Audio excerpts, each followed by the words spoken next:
Yo, what's up mga kalapatids? Magandang tanghali sa inyong lahat. Welcome back dito sa ating tambayan, Chocobulok TV. And for today's video, samahan niyo ako sapagkat sa episode na ito ay mandadakma tayo pero hindi ng ibang ibon ha. Ibon natin mga kalapatids dahil magpapa-blood sampling tayo. Requirements ng Bureau of Animal Industry, mga alagang ibon na naka-miyembro dun sa club. Titignan nila yon kung may mga nakakahawang sakit na maaaring magdulot ng malawakang epidemya na hindi makakabuti sa mga livestock at mga poultry dito sa ating bansa. So kapag may nakita silang mga sakit-sakit, ganyan, hindi papayagan yung mga club na yon na maglipad ng ibon o kaya hindi bibigyan ng permit. Makikipag-cooperate tayo, dadakma tayo dito mga kalapatids ng ibon. Hindi na nga natin sila dadalayin lahat, kukuha lang tayo ng isang representative dito sa ating kulungan dahil kapag yung isang ibon na yon ay hindi naging maganda yung resulta o ibig sabihin kinakitaan ng sakit, rume-represent na yon dito sa kabuuan ng ating kulungan kasi magkakasama yan sila. So isa na lang yung ating dadalahin. At syempre, ayaw natin mapahiya, kukuha tayo ng pinaka nasa top condition mga kalapatids. Ito, naglulugon yung mga young birds natin. Ito, pwede ito. Tsaka ito, yan mga old birds natin yan. So ito na lang siguro dadalahin natin dahil siya yung nasa baba. So kukunin natin siya, dadakmain natin siya. Ito siya mga kalapatids, ito yung anak nito Ayan, yan ang nanay niya, yung Taiwan na yan. Tapos yung tatay niya, ayun, yung isang old line homer natin na nandun. Ayan, yung bago nating ipinaparis dito kay Angelo. Uy, ano nangyari sa'yo? Naku, kinakakaba mo ako. Kala ko, natulad ka na dun sa paris nito. Ay naku, ikaw na lang nag-iisa nating itim dyan. Kaya umayos ka ha.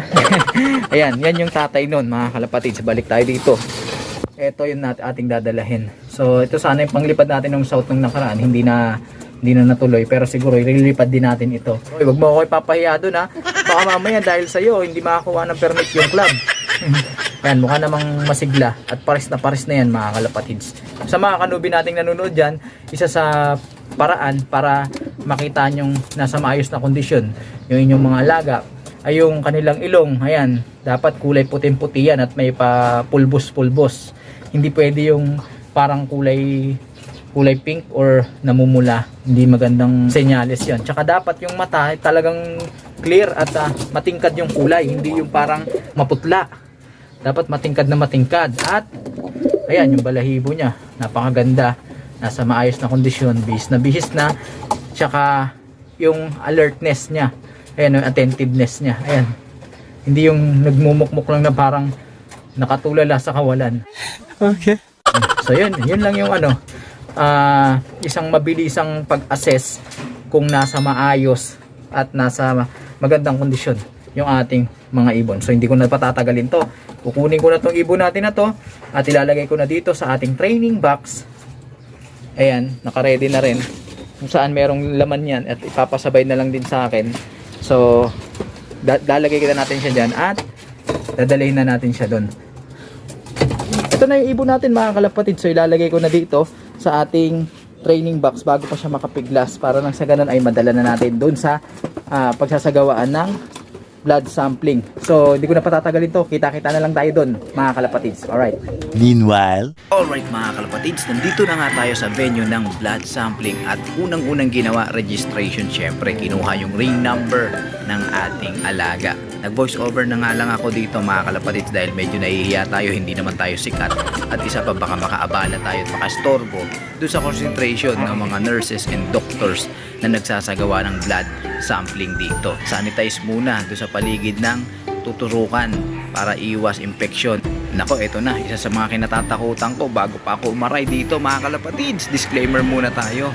The intent of this video is to show how blood sampling in pigeon is being done. This is being conducted to prevent possible spread of contagious diseases among birds and poultry.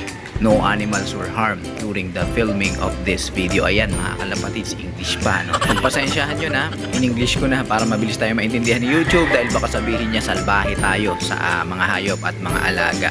At ayan, kinukuhaan na ng sample yung ating ibon. Aray, takot talaga ako sa karayo mga kalapatids. Kayo rin ba? Comment nyo naman sa baba at gamitin nyo na rin ang pagkakataon na ito para pindutin ang subscribe button at ang notification bell para nang sa ganun sa mga susunod nating kwentuhan, updated kayo mga kalapatids. Ayan, mukhang okay na. Ayan, tinanggal na yung karayom. At ito mga kalapatids, konting swab test pa dun sa kanyang lalamunan para makuha din yung sample ng saliva. At ito na, binalik na sa atin. Ganun lang kabilis ang proseso. At ayaw na natin siyang dalhin pa uwi. Kaya, ayan, malaya ka na. Huwag ka na machichiksa, diretso na uwi. One eternity later. Welcome back mga kalapatids. 3 oras na nga ang lumipas simula nung nagpa-blood sampling tayo at pinakawalan natin yung ating ibon. At ngayon tignan natin kung nakauwi yung ating ibon ng ligtas. Asa na yun? Naku, wala na yata. Ayun mga kalapatids. So narito yung ibon natin at pumasok na dito sa ating trapdoor. Hindi mahilig magtatatambay yan eh. Kaya yan, goods yung ating ginawang lakad tungkol sa blood sampling. So yun mga kalapatids, maraming salamat sa inyong pagtambay na naman dito sa ating munting tambayan at pakikipagkwentuhan. Sa mga hindi pa nakapag-subscribe dyan, mag-subscribe na kayo. At i-hit nyo na rin ang notification bell para nang sa ganun updated kayo sa ginagawa nating kwentuhan sa tuwing may bago tayong video. Mag-like, comment, share. Kung nagustuhan mo ang video ito, suportahan nyo rin ang ating Facebook page sapagkat doon tayo nakikipag-interact o sumasagot ng mga katanungan ng ating mga kanubi. Follow nyo lang para sa tuloy-tuloy na kwentuhan, nakapupulutan ng mga kaalaman. Paano mga kalapatids? Hanggang sa susunod nating pagkikita. Paalam! Ano? Gusto mong lumabas? Diyan ka lang.